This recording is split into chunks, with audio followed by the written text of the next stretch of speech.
Hello, everyone. I'm Dr. Suzanne Humphries, for those of you who don't know me. And we had a seminar here in Melbourne, Australia this week, and we attempted to broadcast on 4 different Facebook Lives, and they were systematically interfered with. And we also had this talk up on YouTube, and that one actually was also interfered with. So, not to be stopped, we are here to do another recording to put up that should be whole and flawless. This talk is going to be about herd immunity. I've done some other herd immunity talks, more specifically on measles, and you can find that talk on my YouTube channel.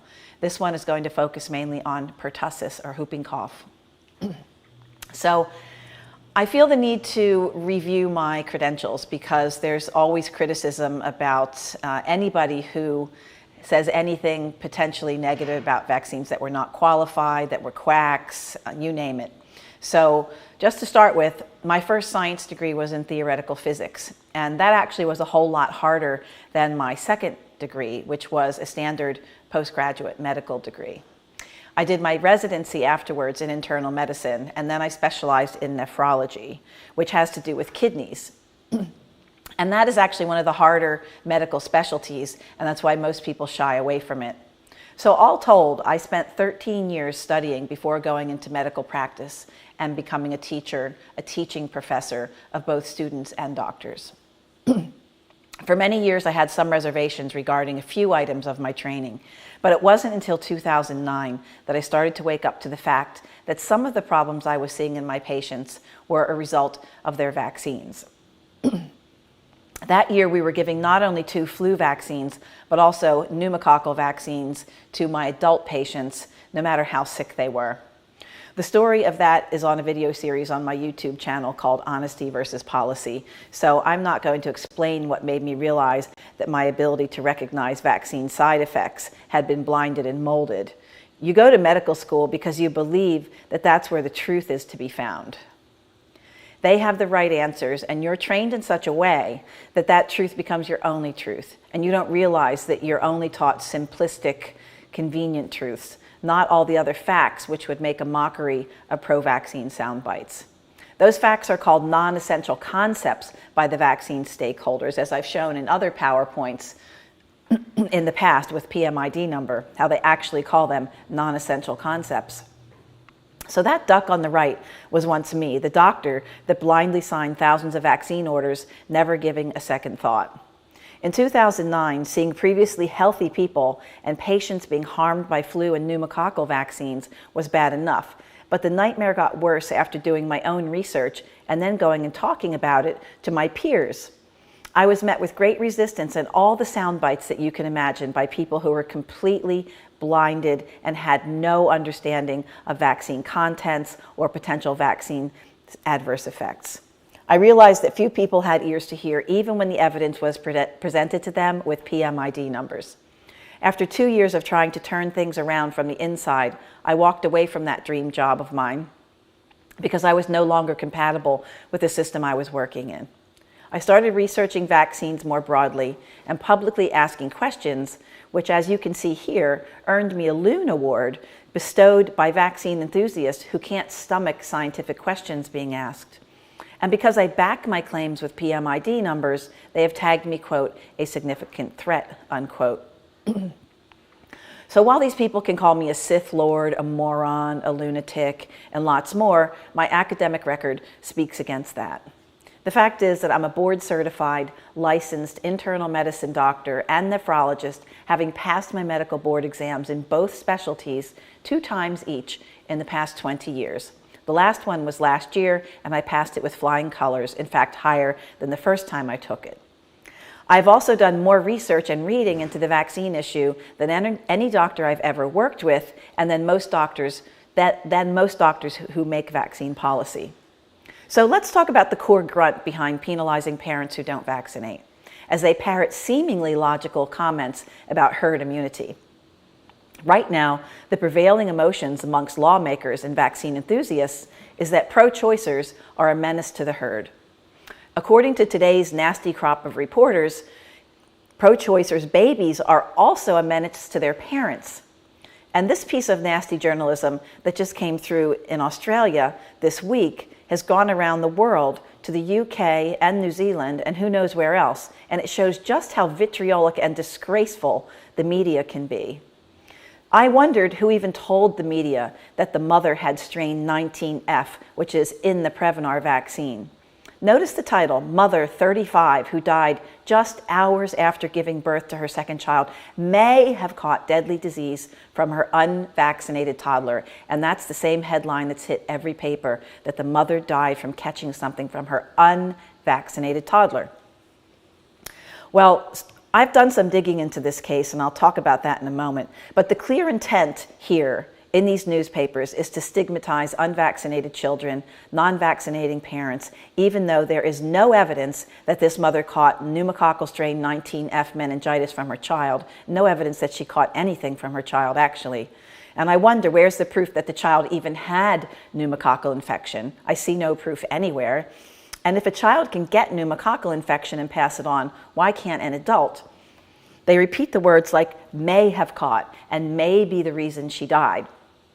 This is actually a wonderful example from my presentation of medical and media thuggery that I did last week, where I talked about the social engineering that's been going on for a very long time, but now is happening in the vaccination world. And that is to get the message out, create maximum public outrage, push it as far as possible in the media, and not to let anything counter to it hit the press whatsoever. And that's one of the reasons why it's been so difficult to get our vaxxed screenings here. And also why they are focusing on the fact that we have been in government buildings rather than the fact that so many Australians are showing up by the hundreds wanting to see the movie, taxpayers actually, who are paying for those government buildings. So there's a clear mission in place, and that is to stigmatize non-vaccinating parents. So what about this comment that came from the aunt that you can see here? And I've done some investigating and found out that this indeed is the aunt of the baby who died. And she's very upset. And she's saying that this is sensationalism, that the son had a cold and nothing more. She's concerned about the irresponsible reporting. She thinks it should be condemned, and anybody reading the false report should not share the false and destructive journalism. She's calling out Jane Hansen, who was the first person to break this story. Nobody really knows where she got this information because the hospital is saying they didn't give it to her. And she says she reported this has much to answer for the added pain she's causing this family, that this false reporting should be a crime, and shame the Daily Telegraph printed falsehoods. And she says, shame, shame, shame. So she's calling out the fake news herself. So I guess you won't see her comments in the mainstream media because the reality of the family doesn't seem to fit the media's mantras. Check this out.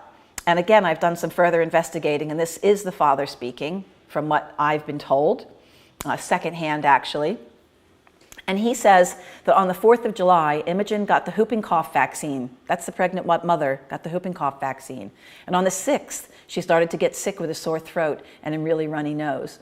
And on the 11th, she had a fever, which resulted in a blood test and x-ray. On the morning of the 12th, she first complained of an ear ache, and then they found nothing. The 14th, the other ear started to hurt, and then things went downhill. So the long and the short of this is that this mother had a whooping cough vaccine. A Tdap vaccine is what they would have given her. And as you're going to see in a few minutes, this particular vaccine, especially when given to immune-compromised people, can cause death and illness, severe hospitalizations from infections because of the non-specific effects of this vaccine. We've seen this in African children, and we've also seen it in Scandinavian children. And if you don't know this, pregnancy is a state of immune compromise by design. And so all pregnant women have a slight degree of immune suppression. So one of the reasons that we should not be giving this vaccine to pregnant mothers. I'll get into more of the details in this in a moment. So any decent reporter, you would think, would be on the doorstep wanting to get the story straight and not propagate the lies that seemingly have been told through every mainstream reporter about the unvaccinated child infecting its mother with pneumococcus. For 12 years, Australia has used Prevnar vaccine, which has in it the strain 19F, which supposedly infected the mother, which she supposedly got from the child. But the medical literature en masse says that the vaccine eradicates those serotypes from the community. So with a vaccination rate of 93.3% that exists in Australia, where is the herd immunity here? As you see above, introducing one vaccine can result in other organisms taking their place. So from this article by Pletz in 2008, he talks about that. You can get these articles from the library. As always, I'm putting PMID numbers up so people can retrieve these references and read for yourself. So examples of that from the vaccine schedule so far include this, the increase in strep pneumonia, that's pneumococcus, that happened in Finland. And this is, again, the organism that Imogen supposedly caught. And in Finland, this happened after the introduction of Haemophilus influenza B vaccines. So as you can see there, Haemophilus influenza B, the black bars, went down over time. 1986, the vaccine was introduced. And what you can see is that might look all wonderful, that, oh, great, no more Hib infections. But look what happened to strep pneumonia, which is pneumococcus, which is what the Prevnar was invented to deal with. Skyrocketed because of interspecies competition, which is a very well-known phenomenon whereby different microbes keep each other in balance by competing for different nutrients and by other means secreting different substances. So you knock one out and another one can sprout up and take its place. Microbes interact with their own ecosystems, and if you remove one successfully, others will fill in the gap. And that's really the bottom line I want to put across here. Sometimes the organisms that fill in the empty space created by the vaccine create worse cases of infection than the ones targeted by the vaccine. And that's another big problem. So you can have great success with the vaccine, like supposedly we did with Gardasil, and then non-vaccine strains come in and can wreak worse havoc, which is what happened with Gardasil. Well, guess what? The same thing happened with pneumococcus. And we can see here why the PCV13, or the 13-valent vaccine for pneumococcus, was needed after the 7-valent strain worked, 7-valent vaccine worked so wonderfully at decreasing its 7 types. So Byington's report actually states that diseases from the non-PCV7 strain vaccine serogroups in the community was very severe, and that those strain infections had hospital stays nearly twice as long as children with invasive pneumococcal disease due to the vaccine serogroups. The hospitalizations were in part due to empyemas, which are actually pus pockets that form in the lungs, and antibiotics can't easily reach them. He stated that the UK and USA were reporting similar problems. There was also a higher rate of death in the non-PCV7 strains that cropped up in those infected isolates. So in other words, summing it up, the PCV7 are the dark bars there, and you can see that when the vaccine came in, that those groups were successfully lowered. And at the same time, the non-PCV7 serogroups rose, and those non-PCV7 serogroups, the ones that were not covered by the vaccines, caused far worse situations in people who acquired them, including higher death rates. Okay, so next we see another study, and I was just talking about strain replacement, but I want you to know about a phenomenon of antibiotic and vaccine escape, whereby microbes can mutate and are no longer affected by a vaccine programming of the immune system or by an antibiotic. This is real science, and nobody wants to publicly talk about it. Pneumococcal vaccines, if you don't know this, actually were invented because of the overuse of antibiotics made them seem necessary. So everyone's probably aware of antibiotic resistance and what a problem that is. And pneumococcal bacteria are very tricky, and they're able to shift genes and thus shift their outer surfaces and their antigens very rapidly. So don't be fooled into thinking that vaccines are the answer for keeping infection and death rates down over the long run. A lot of people don't know about this, but even when it comes to the measles virus, that there are evolving medical literature in China talking about mutant strains that have evolved because of the vaccination, because the vaccines can actually lead to the same type of resistance that antibiotics do. And there's no reason why this can't also be happening with pneumococcus. So my question is, if that happens, is it possible that Imogene got infected by a superbug that would not be eliminated by antibiotics or vaccines? Something to consider before we jump to the conclusion that her son infected her with garden variety pneumococcus that could have been killed or gotten rid of by his vaccine. But would the news report it if there was no vaccine ready to roll out? Probably not.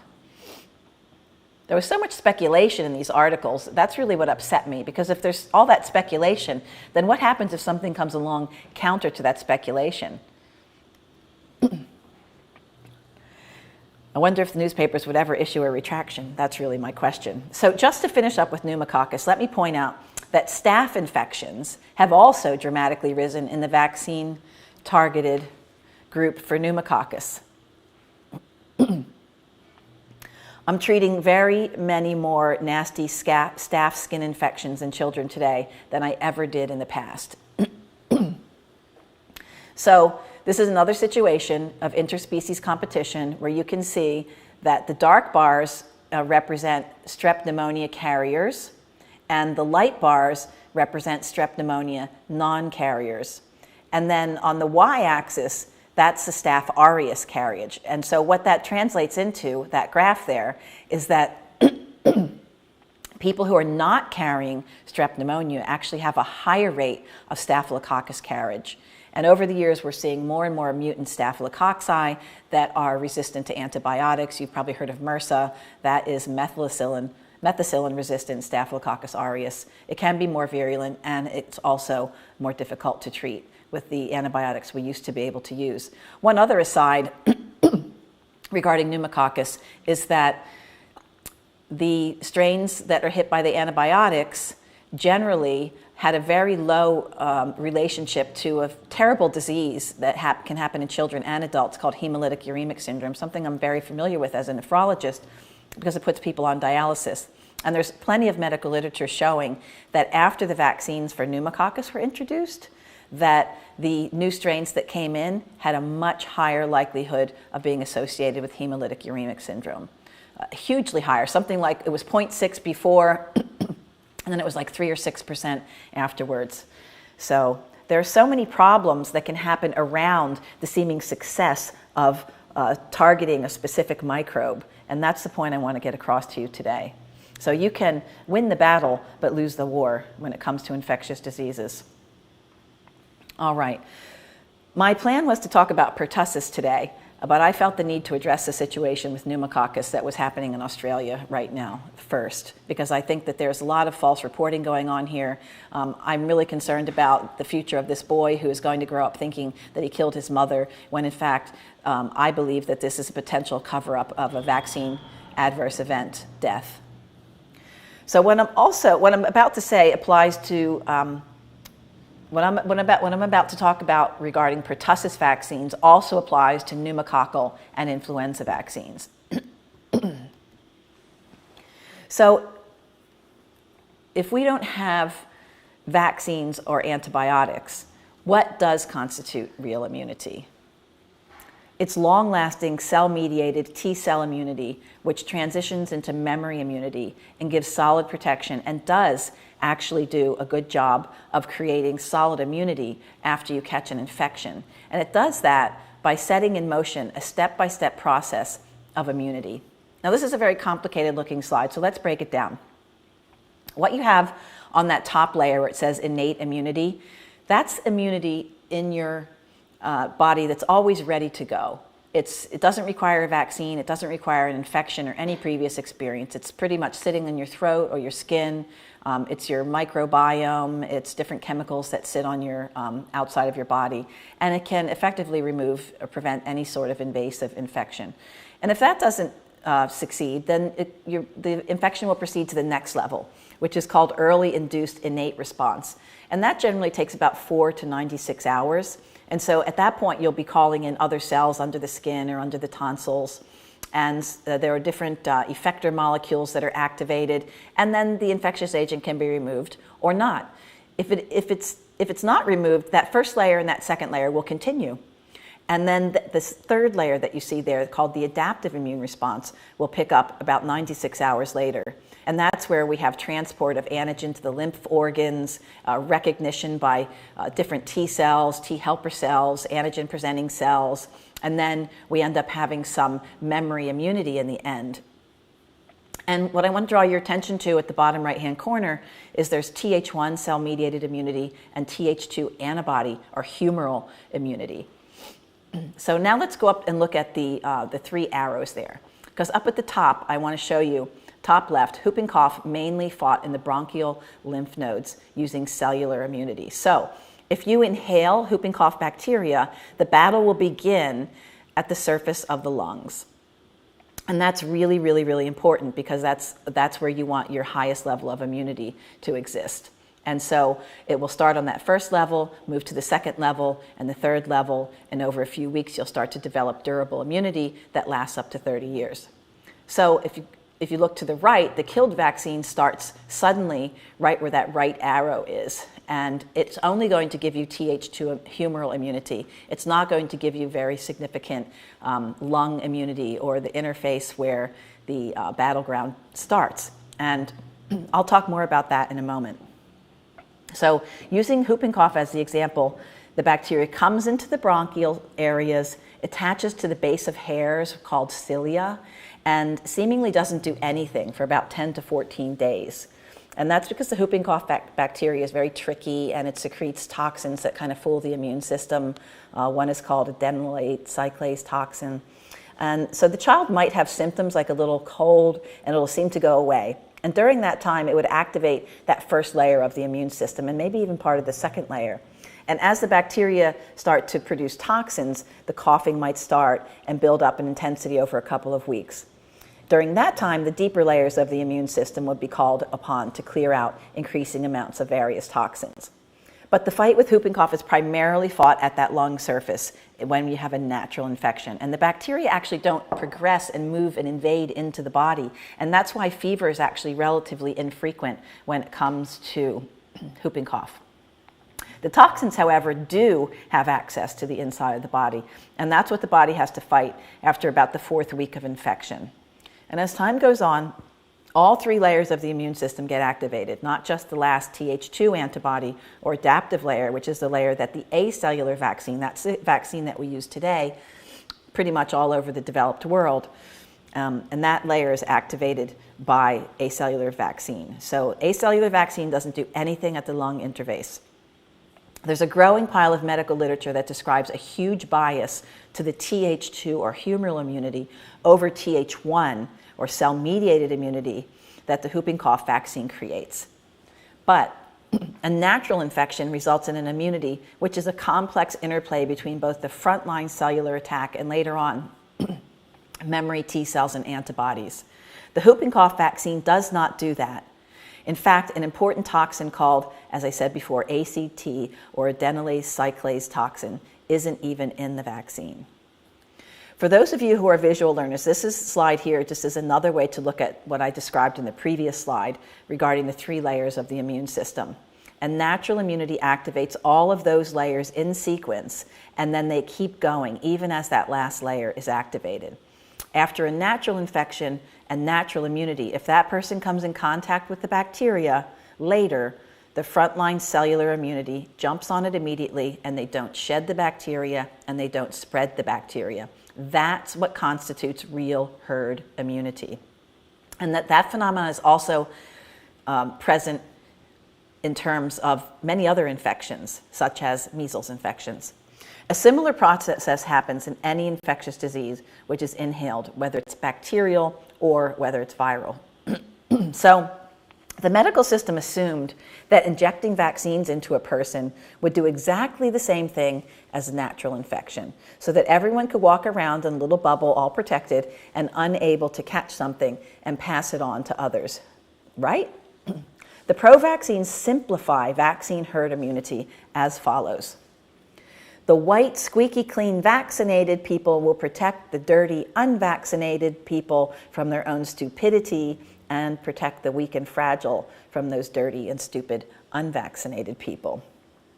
But there's a problem with this in real life, because herd immunity is a flawed concept for pertussis and for influenza and for several other diseases.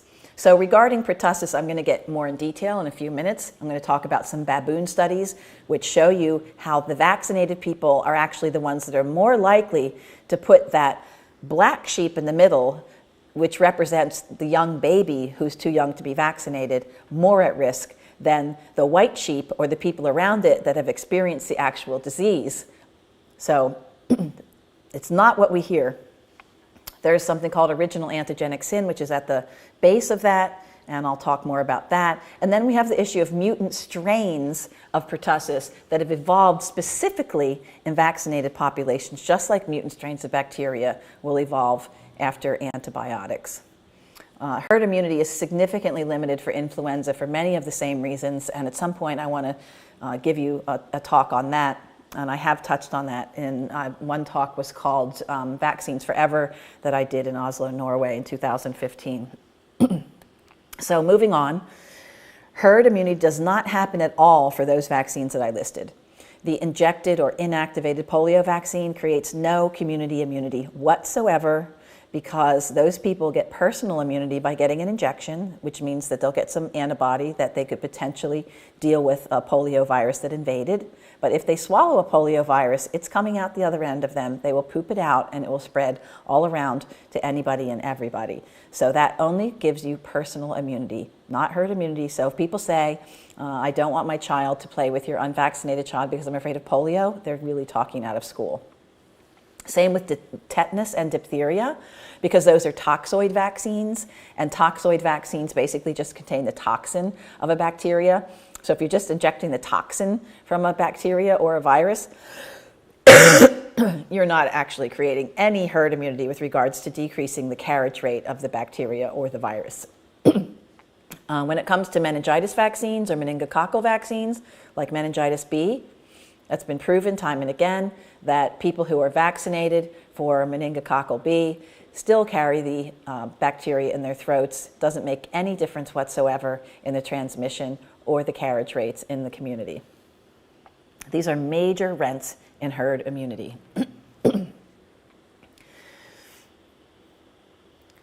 There are also major issues with the blueprint with the vaccines I have listed here that have become evident decades after their use. And that's one of the problems, is that initially when a vaccine is rolled out, it can look like it's really wonderful, like the measles vaccine, because it was rolled out around 1963, 64, and there was a promise to eradicate measles in the United States by 1967.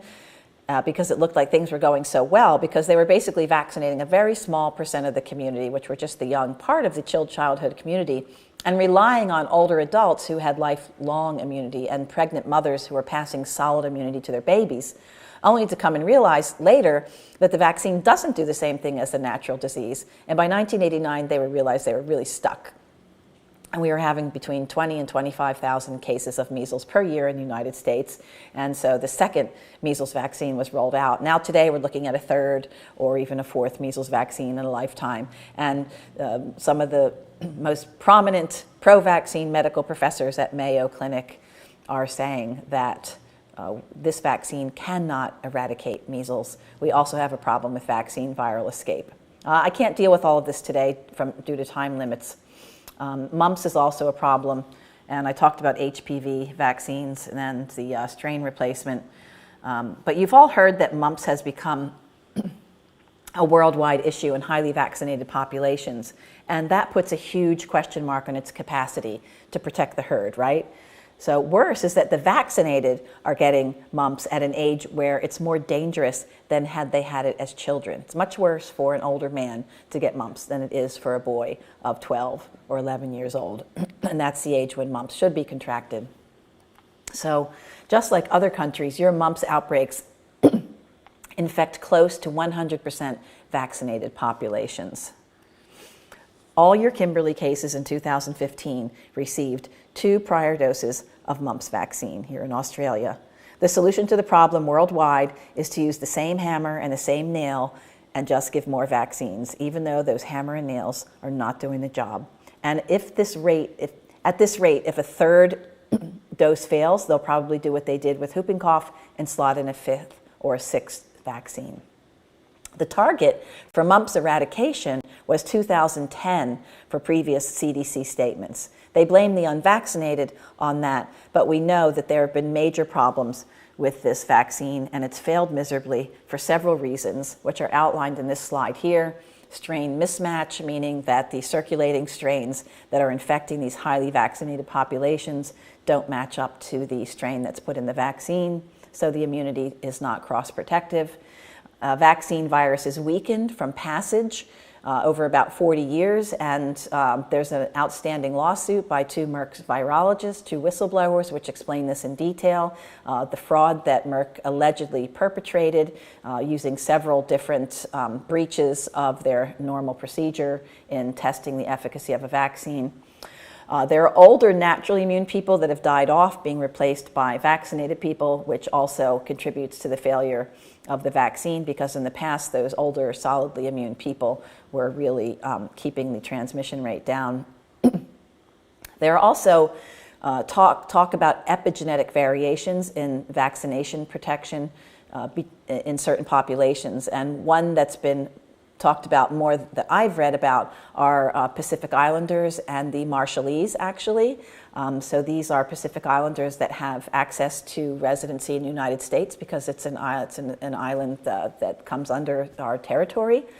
And most of the outbreaks that are happening in the United States are centered in these populations of Marshallese, but they're almost 100% vaccinated. So they're finding huge rates of outbreaks in these highly vaccinated people, and the epicenters are really there. So vaccines are designed on the assumption that they will have one effect, a specific effect or target, which is to make antibodies, which the medical system assumes are a surrogate for protection against the target disease. But both the whooping cough vaccine and the flu vaccines come with what are politely called nonspecific effects in the medical literature. And some of those nonspecific effects are caused by the way the vaccine programs the immune system. If the programming is wrong, that will result in the body not being able to stop the spread of disease. The medical literature now shows that the person vaccinated for pertussis and influenza, under most circumstances, has more of a chance of spreading disease than a recovered, unvaccinated person. As astounding as that may sound, problems occur because vaccine designers had and still have limited and flawed understanding of the immune system. The consequences to that have everything to do with herd protection, which is all people want to talk about when they want to talk about why we all have to get vaccinated. So it's really important to understand what I'm about to tell you. I'm using whooping cough as an example today because a large portion of my practice is now made up of parents who contact me because their own doctor won't diagnose whooping cough. And after weeks of coughing that doesn't get better, no matter what is prescribed, parents start Googling and they find whooping cough on my website, and they write or they call me after the parents suspect whooping cough. Usually they are very desperate and very fearful. The doctor can't recognize it or outright denies whooping cough. I actually wrote up several of these cases, which are totally outrageous, in my second book, Rising from the Dead. And the denial is even more common in the vaccinated children. So doctors are stuck in a rut of their own brainwashing, and the children pay the price, but so does the unsuspecting herd. Sometimes the doctor has diagnosed other syndromes, like bronchitis or postnasal drip, and they'll start prescribing the most outrageously inappropriate drugs. So often I'm seeing very sick children and very frightened parents. But as time goes on, more and more parents are coming to me first because word has spread that the vitamin C treatment of whooping cough really does help parents deal with the disease. What follows is almost word for word of what parents who come to me have experienced. This Australian mother of 2 vaccinated children illustrates the worldwide phenomenon where doctors appear to be obstinately unwilling to diagnose children or even adults with whooping cough.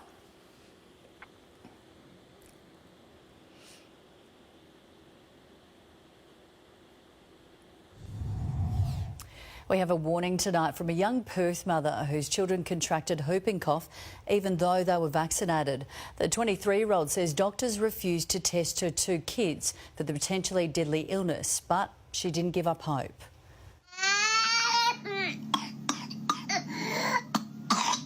"15-month-old Hunter in pain and struggling to breathe.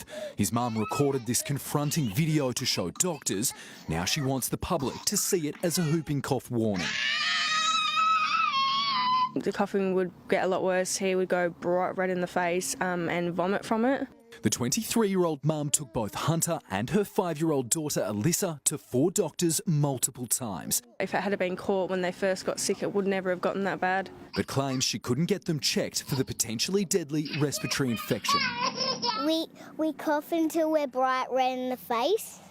Even after seeing the video, they still didn't believe that that's what it was. After 2 months of sleepless nights and a visit to an emergency ward, Jessica demanded the children be tested for whooping cough. The last doctor, when I demanded testing, he was actually laughed at me and goes, "I'm telling you, it's not whooping cough." I got made feel like I was paranoid and just overreacting.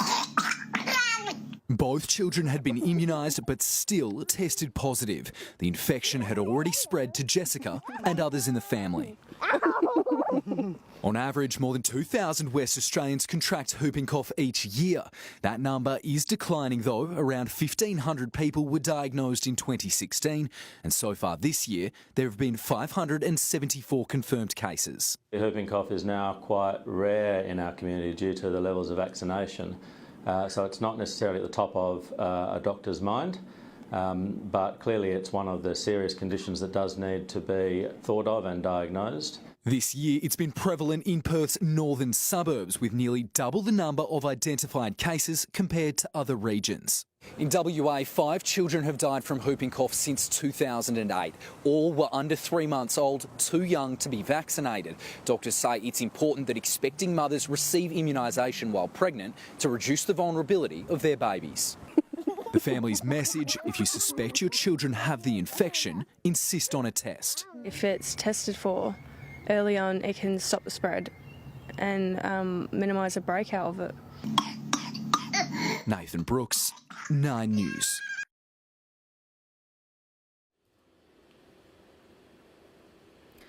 Okay, so pretty interesting, right?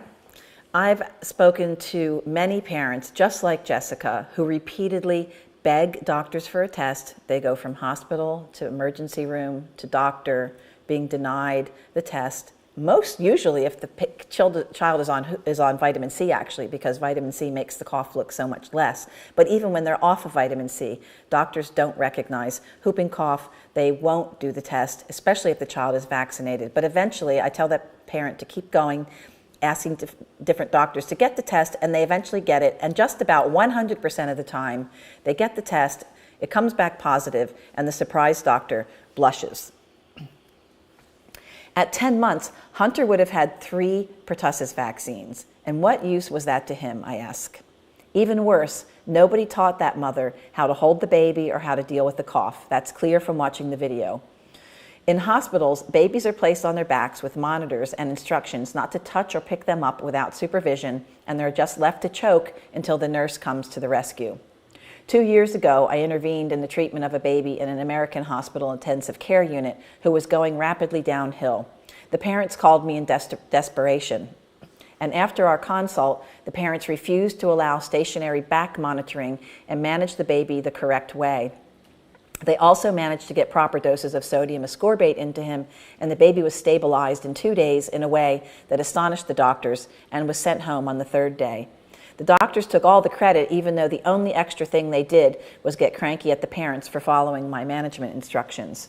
I'm aghast at what parents are told and have to put up with from willfully ignorant medical professionals.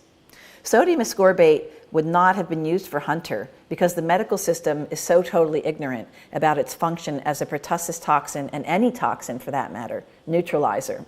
Instead, the medical system treats babies quite inappropriately with antibiotics and other drugs like inhaled bronchodilators and inhaled corticosteroids, which in my experience worsen the cough almost immediately. Unbelievably, this doctor that you saw at 54 seconds said, whooping cough is now quite rare in your community due to the levels of vaccination, so it's not necessarily at the top of a doctor's mind. Yet in the next breath, we hear that that area already had 574 confirmed cases of whooping cough in the first 6 months of the year. And remember, this is where underdiagnosis is rampant, so the cases in reality would be much higher. The TV program went on to say that in West Australia, 2,033 people got whooping cough the previous year, and this doctor thinks that it's rare. I have to ask which rock Dr. Khorshid lives under, or if he's just giving an excuse to exonerate the doctors who 5 times refused to diagnose Hunter, as you just saw, until the infection went right through his whole family. Khorshid is defending the indefensible because whooping cough in America is now higher than it was before the vaccine started. So let's take a quick look at the Australian vaccination schedule for whooping cough, which comes in a multivalent vaccine with other vaccines added in with it. As of the 30th of March 2017, the overall childhood level of vaccination was 93.3%, and that has been more or less stable since the year 2000 at around 92.6%, rising 0.7% to 93.3% this year, largely due to the mostly ineffective no jab, no pay law. So how do you think this so-called herd immunity for pertussis vaccination is working for Australia? It's not. This graph reveals Dr. Omar Khorshid's remarks about whooping cough being rare now because of vaccination as the absolute nonsense that they are. In 1997, when you had 75% coverage, Australia's rates of notifiable pertussis were around 10,000 cases per year. In 2011, when you got that vaccination rate up to 92%, your disease rates were 40,000 for that year. And here we are in 2017 when doctors are underreporting the disease because they still don't know how or refuse to diagnose it, especially in the vaccinated. We see the same thing in all the states in the USA. Here is a graph for California from 1948 through 2014 showing time trends for California kindergartners entering school in the fall of 2014. The CDC found the vaccination rate for measles, mumps, and rubella was 92.6%, and for diphtheria, tetanus, and acellular pertussis, or whooping cough, 92.4%. The green bars are the reported cases, and as I just said, there is massive underreporting happening. This graph from 2010 in California is typical of most of the years that followed it.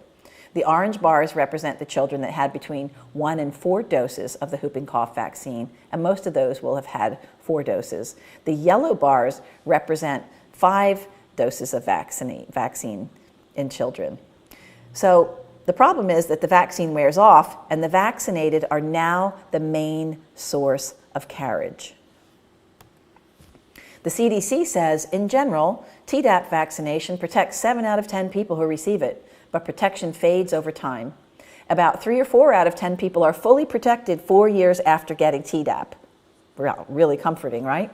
So we have a huge problem with the pertussis vaccine because it creates the wrong sort of immunity. And in my estimation, what the CDC is saying is very generous estimation. Just like antibiotics can allow some bugs to survive and thrive, called selection pressure, so can vaccines. And the problem with the whooping cough vaccines have been variously called original antigenic sin, which was then changed to linked epitope suppression and antigenic seniority, and I've also heard original chemical sin. And the problem with this is that it actually makes doing a literature search and finding out more about it and connecting the dots rather difficult to somebody who doesn't know the different names of this. What's important to understand is that original antigenic sin basically means that the first way a body is taught to fight any antigen, which antigen, what I mean by that, is a disease particle or a whole microbe, that will determine how the immune system responds to any future contacts with that same antigen, or in other words, the natural infection, which is what you're supposed to be protecting against.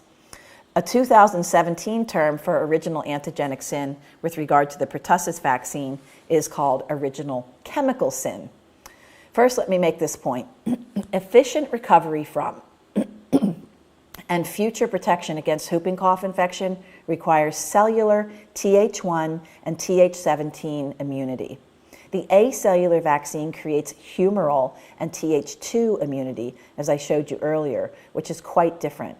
And yes, the acellular vaccine creates high levels of antibodies to the vaccine antigens, even higher than the whole cell vaccine did, which is why they assumed that it would be better. However, those antibodies are to a toxin called pertussis toxin, or a PT, in the vaccine, which was, quote, for non-scientific reasons, chemically treated instead of using a genetic modification, which these scientists say would have been much better. So just to recap, the pertussis toxin is put into the vaccine, and it's called a toxoid because it's not the active toxin. So in order to put that in there so that it won't kill somebody, they have to deactivate it. And there are different ways to deactivate it. Chemically treated is usually using formaldehyde or formalin. And there's another way to do it, which is to produce a genetically modified version of the toxin, which would actually be much more effective in a vaccine. So for all of the science addicts out there, I just want to point out at that top line that the scientists here, Eberhardt et al. In 2017 said that the use of chemically treated toxin was unscientific. And they go on to explain why. The chemical detoxification alters the protein structure and it changes the shape in such a way that the immune system does not respond correctly to that injected vaccine antigen toxoid. The article explains it in great detail why each following booster produces antibodies to that chemically changed shape of that toxoid, but the child is not able to make antibodies to the real bacterial pertussis toxin. In fact, every booster leads to a progressive loss of response within that child. And that says that right there in the article, black and white. Another researcher, Diavatopoulos, talked about that effective immunity to pertussis infection in real life requires, as I've said before, Th1 cellular immunity, and that produces interferon and primarily immune globulin IgG subclass 1, whereas the vaccine creates Th2 humoral immunity and primarily IgG subclass 4. So the acellular vaccine creates plenty of the wrong antibodies in the wrong place with the wrong shape, but at the same time, it downregulates and restricts mucosal lung inflammatory responses. He goes on to say that the acellular vaccine may lead to early exhaustion of cellular immunity. This is a huge deal, people, if you think this vaccine is actually protecting the person that's been injected, or the people that are not getting vaccinated. He also lists what he calls progressive loss of protection, which includes the following.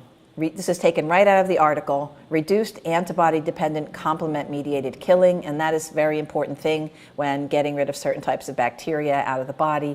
Reduced inflammatory response. Again, this is not a desirable thing. Infections require inflammation. Reduced activation of phagocytes and antimicrobial response. The phagocytes are the cells that will come along and just crunch up, chew up, digest disease particles, bacteria. Reduced recognition of vaccine antigen deficient mutants. Okay, this is a really big deal because, as I'm going to show you in a few minutes, the vaccine antigen deficient mutants, there's one called PRN, or protactin negative mutant, which has evolved specifically in vaccinated populations. And here it says, right here in black and white, that the vaccine is not going to be able to recognize that one either. So in this case, antibodies do not equal protection. Immunologists, vaccine scientists are obsessed with antibodies, so take note. Another researcher, Burden, points out that natural immunity has not been extensively researched, and even less is known about the cellular T-cell responses from vaccines. This research is only being done now because they realize that vaccines create defects in that T-cell immunity. He then pins natural immunity to around 10 to 15 years without citing any evidence, but he does point out that documentation of recurrent disease is limited, indicating that natural immunity is robust. These 3 articles clearly describe whooping cough as primarily a mucosal infection, meaning that there are not bacteria in the blood during an infection. You don't get bacteremia, sepsis, like you can with other infections, with the primary means of natural defense being the cell-mediated immune system at the lung interface. So let's review again. The acellular whooping cough vaccine makes plenty of antibodies in the blood, but they are to a misshapen, chemically adulterated antigen, unscientifically chemically adulterated, I might add. So the antibodies don't fit onto the real-life bacterial toxin when the body comes in contact with it. These antibodies are also mainly the wrong type of antibody. They are IgG subclass 4 and not subclass 1 and 2, which is what is needed in order to deal with an actual wild pertussis infection. IgG4 antibodies downregulate the cell-mediated immune system and stop the mucosal immune system from actually doing battle. And that's how the vaccine creates this original antigenic sin. These articles all discuss this in detail. So there you have it. You can compare vaccine immunity to natural immunity. Vaccine immunity creates original antigenic sin. Natural immunity does not. Again, original antigenic sin means that the way a body learns to deal with the microbe the first time will result in the same response every subsequent time, whether to a vaccine booster or to the infection the vaccine is directed at. Now, mind you, the natural infection is different than the vaccine, so that's significant. And as I showed you earlier, while it may be the same type of response after a vaccine, the intensity of that response diminishes with each subsequent booster. So this is a herd immunity talk, and these problems have a huge impact on community protection. And what I'm telling you completely dispels this idea that you have to vaccinate your baby in order to protect other people. Smallridge found that the acellular vaccine depleted CD4 helper T cells, resulting in almost no cellular immunity in the lungs, which allows the bacteria to stay in the lungs, to multiply, to mutate, and shed to susceptible contacts.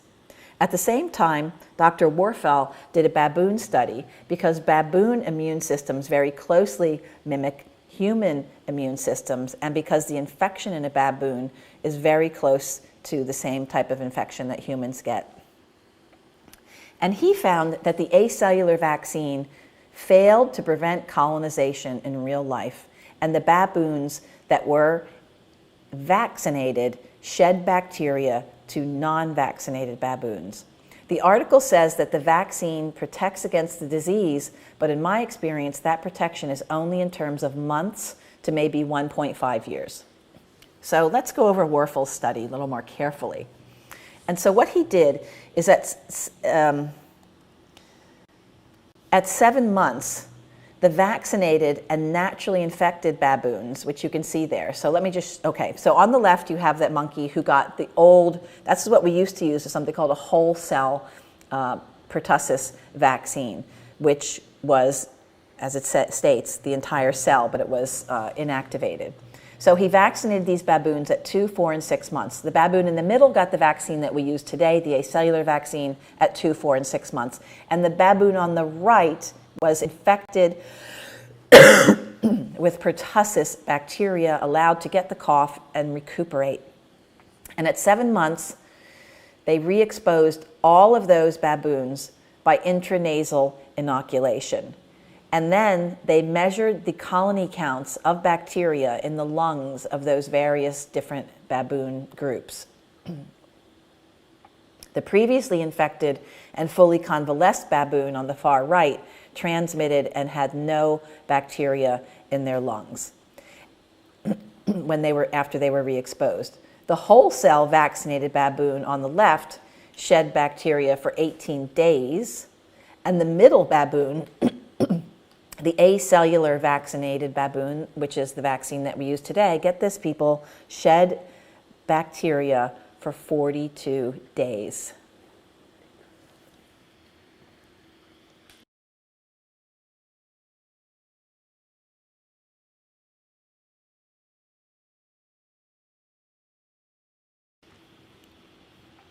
Okay, had to change a camera battery, no big deal. All right, so again, this does not speak very highly of the vaccine protection when compared to natural immunity and herd immunity and community immunity. So going on to the next slide. In the second part of this experiment, what they did is they exposed what I'll call a virgin baboon, which means that this baboon had no experience with pertussis and it wasn't vaccinated, and exposed those baboons to the baboon on the right in the middle. For some reason, they didn't expose the virgin baboon to the baboon that got the whole cell bacteria. I think they should have done that. I don't know why they didn't. And what happened was, when the acellular vaccinated baboons, after 7 months, were re-exposed to the bacteria and then put in a cage with the virgin baboon, those virgin baboons got infected and they started coughing, even though the acellular vaccinated baboons were not coughing. So they were not exhibiting any symptoms, but they were asymptomatically shedding bacteria onto that vulnerable baboon on the left. The recovered baboon, the one that had the cough, excuse me, I'm actually getting over a small cold here too, so that baboon was recovered from the infection, was then re-exposed just the same way the other one was, in the nose, a big shot of pertussis bacteria, put in the cage with baboons that had never had any experience, and no infection happened whatsoever to those virgin cage mates.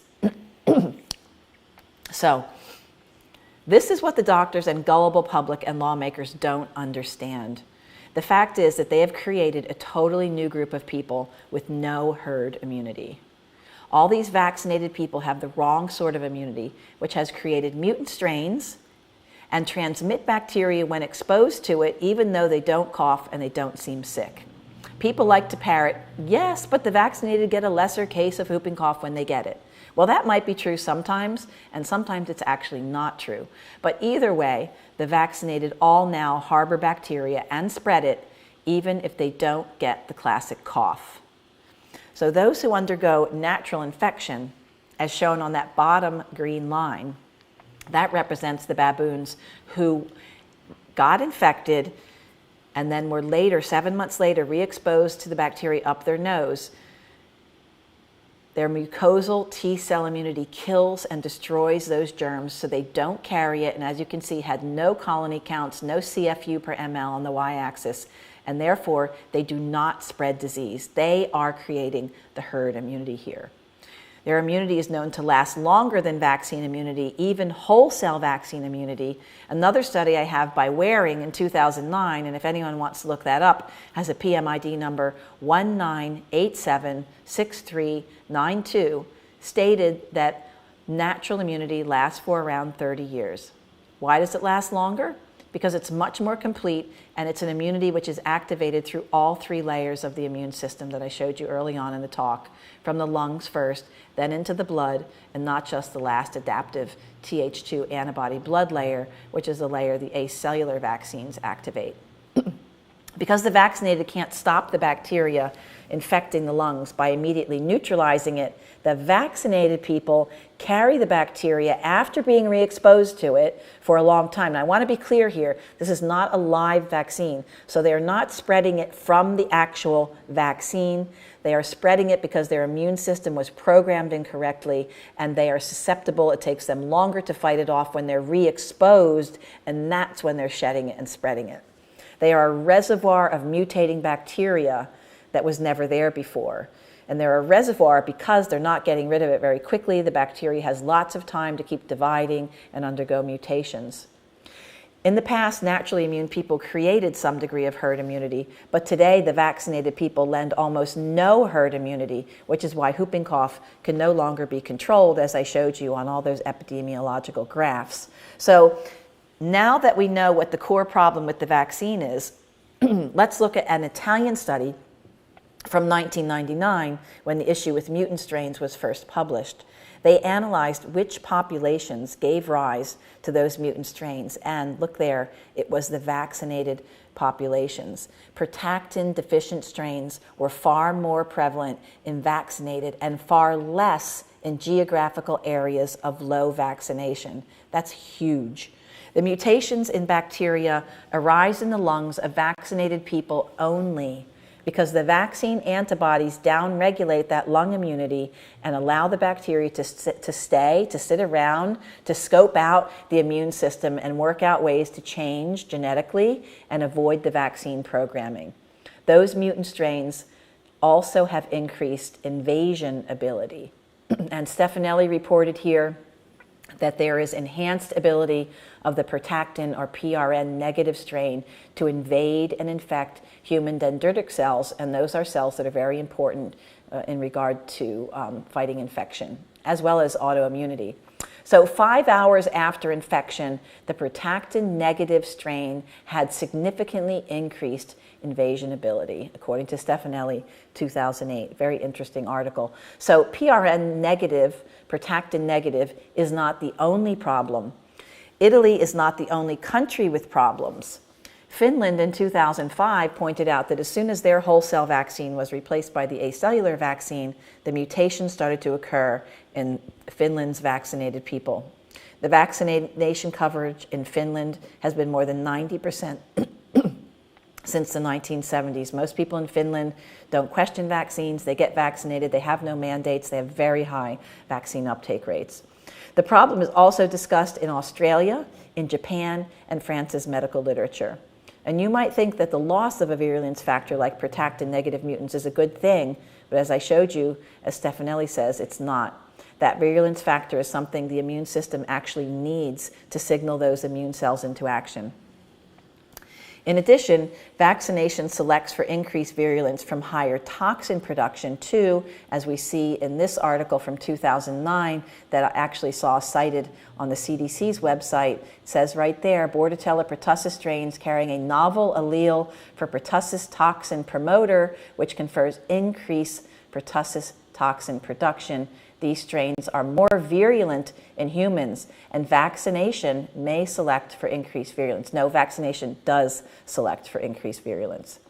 In 2013, there were plenty of frustrated medical articles like this one here, showing that whooping cough was occurring in well-vaccinated children who had had 5 doses of the vaccine.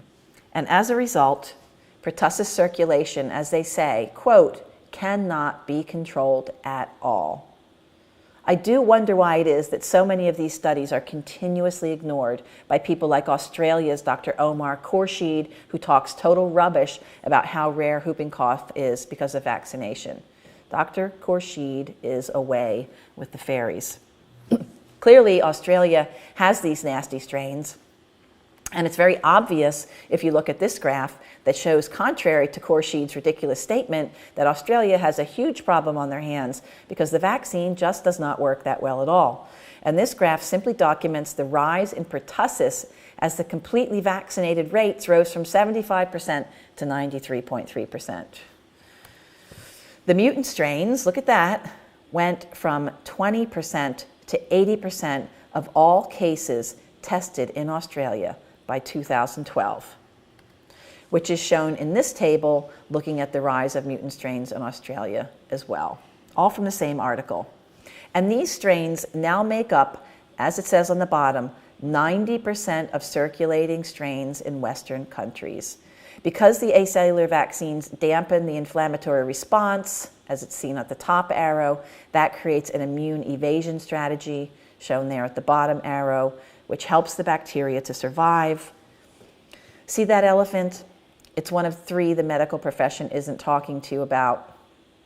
Warfel said that the key differences in T-cell memory between vaccinated and naturally immune means that acellular pertussis vaccination induces a suboptimal immune response that is unable to prevent infection. That's a direct quote out of Warfel. So let's review the new material that I just showed you, which is that natural infection recovery gives good cellular and better herd immunity. The original antigenic or chemical sin of the vaccine is that it doesn't give cellular immunity and allows the bacteria to stay in the lung after exposure and to be shed from those lungs for 42 days, which results in 2 consequences. Vaccinated people allow bacteria to survive in their lungs, giving the bacteria time to divide, giving them more chances to mutate. And unlike the naturally immune people who don't spread the bacteria, the vaccinated reduce herd immunity and become the disease spreaders. I'm not making this up, people. It's right there in black and white in all these articles that I'm showing you from prominent peer-reviewed medical literature. Once again, that is a huge factor in terms of herd immunity. So don't you think that we now know enough to be able to say with reasonable accuracy that the current vaccines are creating ever-increasing cluster bombs and time bombs walking around? So what is the vaccinationist solution to clear up this mess? As unbelievable as it sounds, they say that we need to vaccinate every pregnant woman with this same acellular whooping cough vaccine during each pregnancy, even if yearly.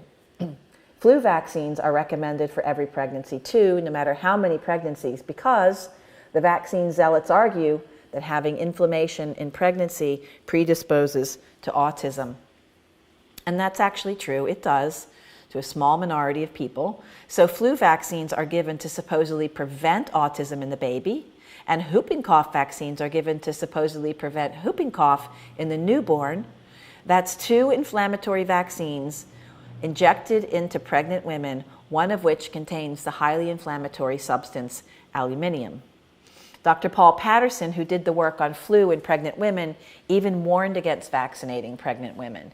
He said on page 21 of his very interesting book called Infectious Behavior, the orchestration of interactions between the fetus, the placenta, and the mother during the development of a human infant is also astounding in its complexity. Well, I think that the vaccine enthusiasts really trash that complexity in a big way. He said that based on his work, which showed that the infection and vaccine both create maternal immune activation, consider now what any vaccine has the potential to do in a pregnant woman. He predicted a whole new set of problems. If the vaccine regulatory bodies at academia won't even admit the whooping cough problems I've just outlined to you in great detail, about which started more than 20 years ago, I wonder how long it's going to take them to figure out the problems with activating the maternal immune system during pregnancy. It doesn't seem to matter that the scientific literature is chock full of articles that show the potential problems with anything that causes maternal immune activation. So think about this. With vaccines, you guarantee immune system activation. But in real life, very few pregnant women, usually around 2 per 1,000, will either get the flu or whooping cough while pregnant. Though all that might change, given how badly the epidemiology of whooping cough has been messed up by the acellular vaccines. Only a very tiny minority of those women who do get infected while pregnant could go on to have babies with problems from it. The same problems the vaccine is supposed to prevent, all the while giving them a certain case of injected immune activation. The problems with those babies' brains might not show up until years or decades after they're born. And then, who's going to connect the problems with the vaccines that were given during pregnancy that caused that maternal immune activation? Answer, nobody. So given that the acellular vaccine is also ineffective in children and adults and can't stop the spread, we are now also told that we must vaccinate every possible person who comes into contact with a newborn baby. They hope that the very defective, limited personal immunity will give the baby some antibodies from the mother, and that maybe vaccinating grandparents and family members to cocoon that baby every pregnancy will stop the spread. In spite of the fact that the first attempt at cocooning in Australia failed. But to this end, GlaxoSmithKline put out this advertisement maintaining that if grandma doesn't get a whooping cough vaccine, her whooping cough could eat your baby up. Look, the big bad wolf. What they don't tell you is that the vaccine only has the potential to stop you, the vaccinating person, from coughing for a short time. But if you, the vaccinated person, later contact whooping cough bacteria, you can carry that bacteria in the lung, as I showed you, without symptoms for 6 weeks and pass it right on to that little newborn baby.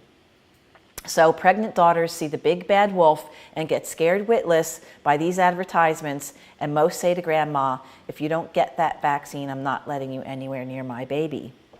It's quite droll that the pro-vaccine are now using this weapon against people probably already vaccinated many times during their life, but who may have little to no protection. So we now have a situation where anyone can do the math. Children have a basic 5 doses of pertussis vaccine in the schedule, and now there's a 6th dose in adolescents. Pregnant women are now vaccinated every pregnancy because the vaccine antibodies disappear within 1 year.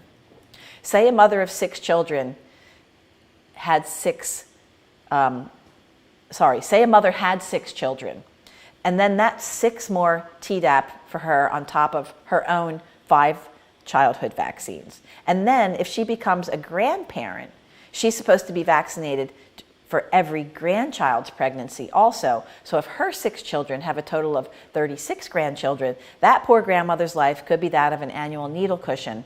So do the math. If we carry on with current policy, grandma could end up with 48 Tdap or DTaP by the time she's 70 years old, if she's lucky enough to live that long. This could also bring with it the prickly problem of what happens in a person who's hyperimmunized with tetanus vaccine, but that's another story that I don't have time to go into today. But I do get calls from grandparents quite frequently who have bad reactions to the vaccines they take for their grandchildren because they were blackmailed into it, and those bad reactions have a lot to do with a phenomenon called hyperimmunization, which is well known to happen after too many tetanus vaccines. When you see that today's vaccines are creating short-lived, incorrect immunity, which does not protect, allows generation of mutant strains and carriage in the vaccinated who now reduce herd immunity, any sane person should ask one more question, which is, why is the medical profession and media silent about this? Doctors are clueless and the media is bought. That's the answer. Years ago, when I started looking for answers myself, I had to consider what else I didn't know and why. Another question is, how do you define whether a vaccine saves lives? In other words, might there be another consequence of downregulating cell-mediated immunity with inactivated vaccines? Because the original antigenic sin I've just described also happened with the whole cell vaccine, but in a slightly different way. It too created a Th2 immunity because inactivated vaccines are adjuvanted with aluminium. And that's what aluminium does. It creates that Th2 immunity. So skewing the immune system so that it suppresses cell-mediated immunity has another unintended consequence. By killing the weaker babies or anyone who's immune compromised, possibly, I'm speculating here, like Mrs. Imogen in Australia, the DTP vaccine in Africa strengthened the antibody arm, but weakened the frontline immune system, which could have fought off other viruses and bacteria. The use of DPT resulted in a 2 to 4-fold increase in death rates after the DPT vaccines in the 1980s. Now, that was the first report. The second report I'm putting in front of you right here came out just this year in 2017. And Dr. Mogensen was working with Dr. Abe. And what they realized is that the original study had a bias in it because the unvaccinated children had far worse nutritional status. And so they were afraid to vaccinate those children, which actually made the vaccine look better than it actually was. So they decided to reanalyze the data, normalizing for vaccinated and unvaccinated nutritional status. And what they found there was even more startling. They looked at 1,057 children and compared vaccinated to unvaccinated. And then they analyzed 2 separate ways. They had the DPT and oral polio vaccine analysis, which showed a hazard ratio of 5.0. That translates into a death rate of 5 times higher. Okay? If the DPT was given alone compared to the unvaccinated, there was a hazard ratio of 10. And the reason there's a difference is because live viral vaccines actually can confer a slight benefit to the immune system because they skew more towards Th1, but killed vaccines uniformly skew towards Th2, and that creates big-time problems. So this was noted by a world-renowned researcher named Peter Abe, And Dr. Abe said this startling statement this year about the research that I just showed you on the DPT vaccines in Africa, and it's there for anyone to read. Again, peer-reviewed, highly regarded medical literature. He says, all currently available evidence suggests that DTP vaccine may kill more children from other causes than it saves from diphtheria, tetanus, or pertussis. That's 10 times higher mortality rate. This is probably new to most people, and I think it's rather startling. If you think that this only happens in Africa, you would be wrong, because an Australian doctor named Dr. Archie Kalokerinos, who wrote several books, one of them is called Every Second Child, was once featured in a show here called This Is Your Life. And the book detailed appalling non-specific effects, just like this from DPT vaccines in Australia Aboriginal children. It's called Every Second Child because he was noticing a death rate of 50% before he tuned into the fact that Aboriginal people aren't just innately sick and dying and unhealthy. The elders told him that they weren't sick at all until the white man came with their medicine and with their food, and they were morbidly vitamin C deficient. So Dr. Kalokerinos started giving large doses of vitamin C, started injecting them, and was able to start saving some of those babies. But unfortunately, I don't think he had very much success in decreasing the vaccination rates, and he was very much chastised by his peers for pointing this problem out. His peers didn't listen to him then, and they don't listen to parents today. The fact is that numerous African studies have clearly shown that killed and subunit aluminum-containing vaccines plus live vaccines given together increase death very significantly compared to giving just live viral vaccines. So what we have here is another study by Fisker and Abe in 2014 looking at Africa's mortality rate ratios because they had changed up their vaccination schedule to some degree, so they looked at it. And so what you can see is the death rate is on the y-axis and the time since enrollment up to 12 months on the x-axis. The blue line represents children who received just measles and yellow fever vaccine, and the red line denotes children who received measles, yellow fever, diphtheria, tetanus, acellular pertussis, Haemophilus influenza B, and hepatitis B vaccines. And what they found, as you can see on the right, is that the mortality rate ratio between those two groups, for the group that had combined vaccines, in other words, added those killed vaccines to give that Th2 bias, had a mortality rate ratio of 7.73. Over 12 months, 4.85. So these, again, are non-specific effects or unintended consequences of creating the wrong sort of immunity, especially in very vulnerable children.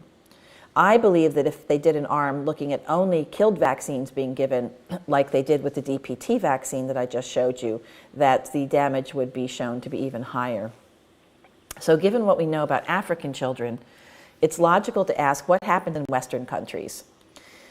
Only very recently, work has begun to see the unintended consequences of inactivated vaccines in the Western world. So I can tell you that TDAP is also a problem in high-income countries. The hepatitis B is a problem as well. I'm giving you 3 references there that you can go explore if you'd like, and tell you that most other inactivated vaccines as of yet are unstudied. The first study was done in Denmark in the Western world. And all Danish children are registered into a single health study database.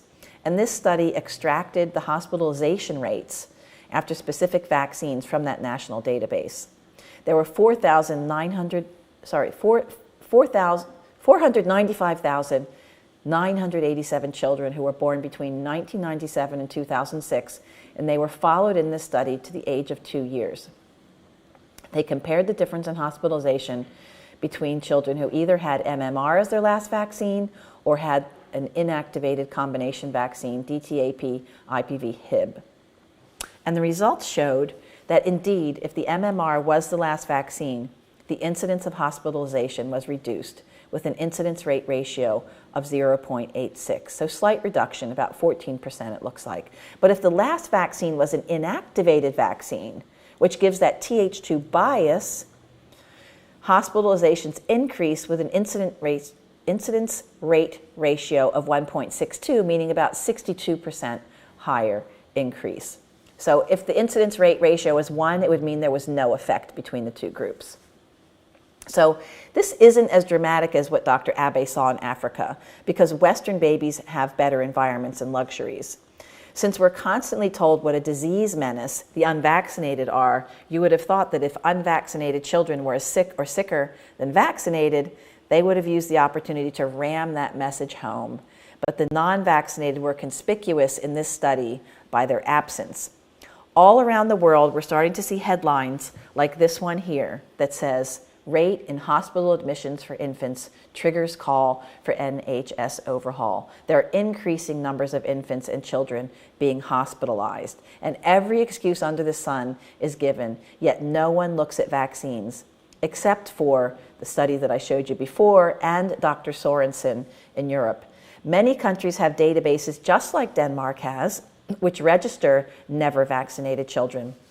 Well, Dr. Sorup did a follow-up study in Denmark, which found a 7% increase in hospital admissions in children vaccinated with killed vaccines versus live vaccines only.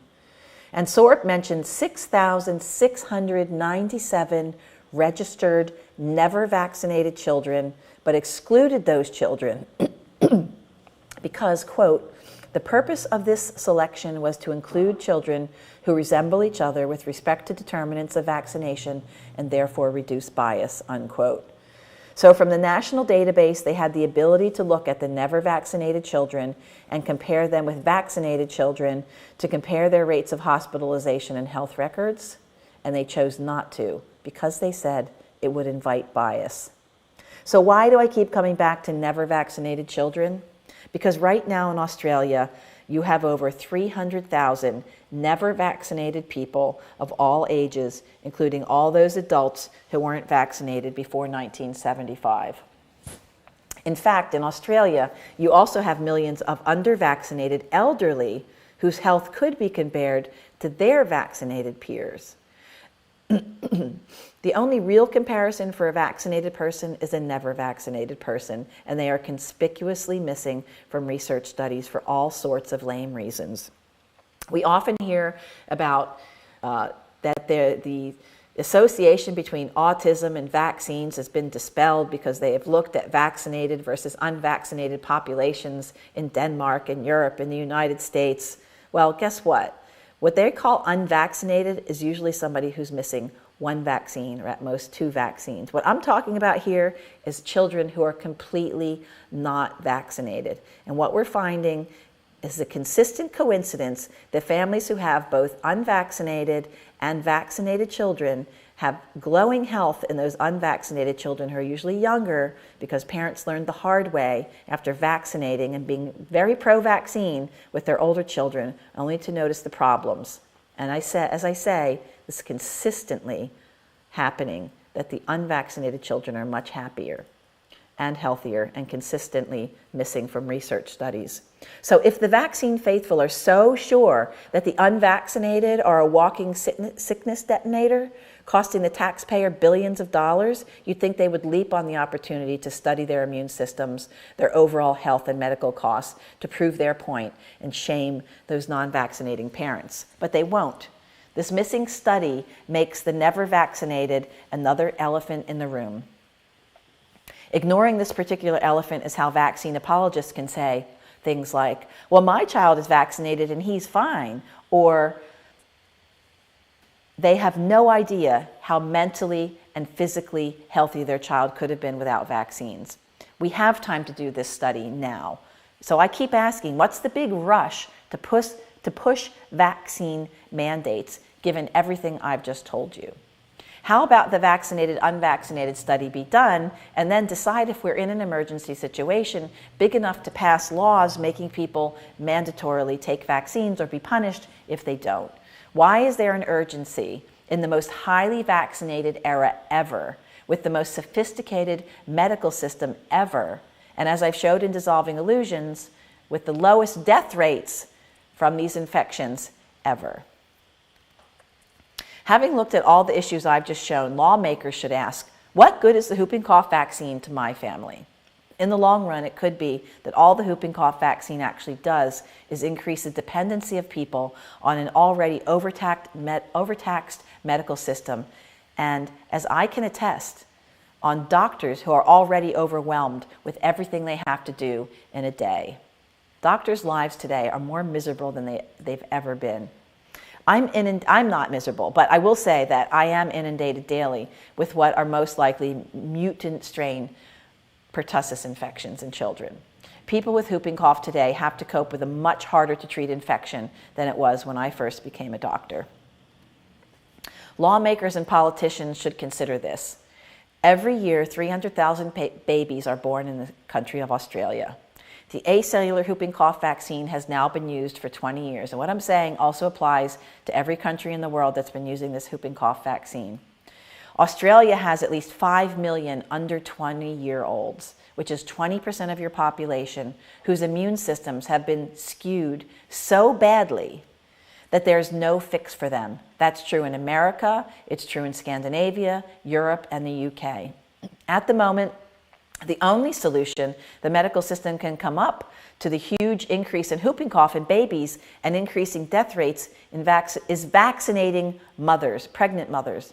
But the acellular vaccine will only provoke memory T cells in a mother whose first experience of whooping cough was either the disease or the old reactogenic childhood whole cell vaccine, because that vaccine gave slightly less original antigenic sin. And that vaccine, the acellular vaccine was introduced in 1996. Using an acellular vaccine in pregnancy will do little to nothing for acellular primed mothers or for protecting their babies. The 3 papers I talked about before by Burden, Aberhart, and Diavatopoulos all discussed possible future options, and there's nothing at hand. There is a possibility of a nasal vaccine sometime in the distant future, but the realities of designing a new vaccine that would not create original antigenic sin, as the acellular one has done, are, as the medical literature says, daunting. Every year, every baby that continues to be vaccinated with the acellular vaccine becomes another leak in the herd immunity picture to asymptomatically shed onto the vulnerable and another future adolescent and adult carrier. The only people who are part of the herd who don't carry or spread whooping cough are the current unvaccinated children who have had the disease naturally and older people who got it naturally. What about the whole cell vaccinated? As you saw in the Warfel baboon study, those people still carry and spread the disease after re-exposure for 18 days. They did not put a naive baboon in with the whole cell vaccinated baboon to see if they carried mutant strains or spread the bacteria during those 18 days. But we do know that the strains started mutating slowly about 9 years before the acellular vaccine was even introduced, which then rapidly accelerated that mutagenesis process. We now know why. The medical literature is full of studies that show that even in the days of the old whole cell vaccines, whooping cough wasn't diagnosed in whole cell vaccinated children because of observer bias. So the data from notified cases is vastly underreported. That is also true today, obviously. So you need to be going to people like Omar Khorshid and others and ask them, why do you tell these lies on Channel 9 News? Why have you not told us how the whooping cough vaccine has failed to create herd immunity and stop disease in vulnerable babies? Why do you use an ineffective vaccine and as blackmail weapon against parents when what you say is not true? If you're lucky, they will wriggle and squirm and tell you, well, we know it's not good, but we've got nothing else to offer. Well, I say, is that a reason to mandate something? If a plumber fitted you with leaky pipes in your house, how would you feel? At worst, the talking heads like Susan Close will tell you to shut up and that the science is settled and they don't want to hear from the anti-vaccine. And in case you missed who the anti-vaccine is, it's anyone who has doubts. Tell me, is the jury out? Really? After all the science I've given you today, can you look at her in the face and say, yes, I agree with you, Susan Close? And then tell parents that any doubts they have whether well-founded or not, about any aspect of the vaccine program cannot be allowed to exist, and that you don't want to hear what they have to say, despite their medical literature, despite the PMID numbers, despite everything I've just gone over? The fact is that the Australian people have used a dud vaccine now for 20 years, and to mandate this vaccine is nothing short of medical crime. Right now, you have a generation of children up to 20 years of age with damaged immunity to whooping cough, which can't be fixed. And all the medical system wants to do is blackmail people with laws like no jab, no pay, and no jab, no play. And trust me, there will be more to come. If you think that's a fair go, I don't.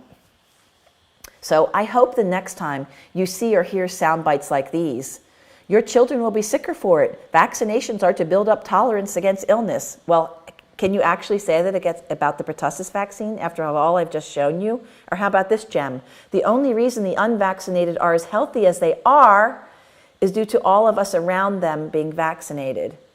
Okay, wait a minute. I've just showed you that the unvaccinated are healthier and they're keeping everyone else healthier by virtue of their highly functional immune systems, and that the vaccinated people are not keeping other people healthier.